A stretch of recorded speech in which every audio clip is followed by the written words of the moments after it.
समय और किस्मत वाली कहावत आपने सुनी ही होगी, लेकिन आज की दुनिया में वही देश आगे हैं जो समय की चाल समझ लें। इस वक्त पूरी दुनिया की नज़र स्ट्रेट ऑफ हार्मूज पर टिकी हुई है। यहाँ हालात बेहद तनावपूर्ण हैं। अमेरिका ने अपने एयरक्राफ्ट कैरियर, जंगी जहाज़ों और आधुनिक लड़ाकू विमानों के जरिए सख्त निगरानी और दबाव बना रखा है। समुद्र में हर गतिविधि पर नजर है। दूसरी तरफ ईरान भी पूरी तरह आक्रामक मोड में नजर आ रहा है। कमर्शियल जहाज़ों पर हमले, ड्रोन निगरानी, मिसाइल अलर्ट, हर पल टकराव का खतरा मंडरा रहा है। दुनिया को लग रहा है कि अगला बड़ा विस्फोट यही होगा, लेकिन इसी बीच इंडिया ने एक ऐसा कदम उठाया है जो शोर नहीं बल्कि रणनीति से भरा हुआ है। जहां बड़ी ताकतें अपनी सैन्य ताकत खुलेआम दिखा रही है, वहीं भारत ने चुपचाप जमीन के नीचे अपनी शक्ति को मजबूत करना शुरू कर दिया है। भारत अब ultra deep underground military shelters तैयार कर रहा है, ऐसे गुप्त ठिकाने जो 80 से 100 मीटर गहराई में कठोर चट्टानों के भीतर बनाए जा रहे हैं। ये कोई साधारण बंकर नहीं, बल्कि भविष्य की जंग के लिए हाईटेक सुरक्षा कवच है। आज के युद्ध पारंपरिक नहीं रहे। अब लड़ाई की शुरुआत ही दुश्मन के कमांड सेंटर, एयरबेस और मिसाइल सिस्टम को निशाना बनाकर होती है। अगर शुरुआती घंटों में ही कमांड सिस्टम खत्म हो जाए तो पूरी सैन्य ताकत बेअसर हो सकती है।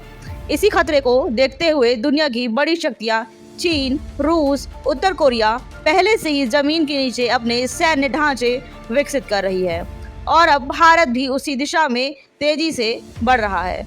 भारत के ये अंडरग्राउंड किले सिर्फ गहराई के भरोसे ही नहीं, बल्कि इनमें एडवांस टेक्नोलॉजी का भी इस्तेमाल हो रहा है।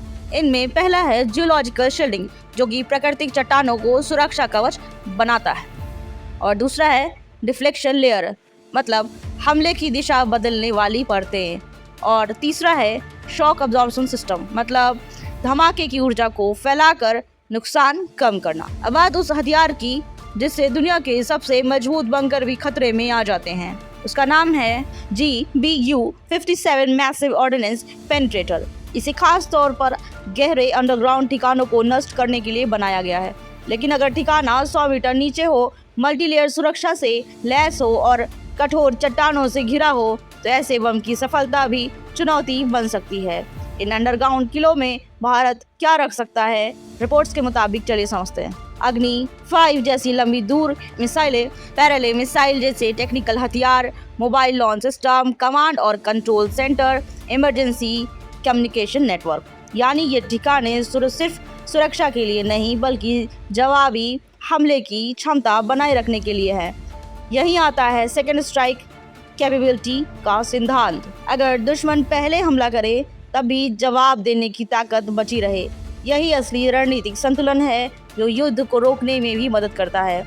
जहां तक लोकेशन की बात है, तो भारत सीमावर्ती और रणनीतिक क्षेत्रों में अपनी मौजूदगी मजबूत कर रहा है। लद्दाख और अरुणाचल प्रदेश जैसे चीन सीमा से जुड़े इलाके, तटीय क्षेत्र जहां नौसेना की सुरक्षा बढ़ाई जा रही है, पहाड़ी क्षेत्र जहां मिसाइल और कमांड सिस्टम को मजबूती दी जा रही है। भारत का फोकस साफ है, जमीन, आसमान और समुद्र तीनों मोर्चों पर संतुलित तैयारी। अंत में बात रणनीति की। भारत का संदेश सीधा है, हम शांति चाहते हैं लेकिन कमजोरी नहीं। अगर कोई हमला करता है तो जवाब भी तेज, आधुनिक और निर्णायक होगा। आज जब स्ट्रेट ऑफ हार्मूज में तनाव है, चीन सीमा पर दबाव और क्षेत्रीय अस्थिरता बढ़ रही, तो भारत की ये तैयारी दिखाती है कि वह आने वाले युद्ध के स्वरूप को समझकर खुद को ढाल रहा है, क्योंकि असली ताकत हमेशा दिखाई नहीं देती, कई बार वो जमीन के नीचे छुपी होती है। नमस्कार।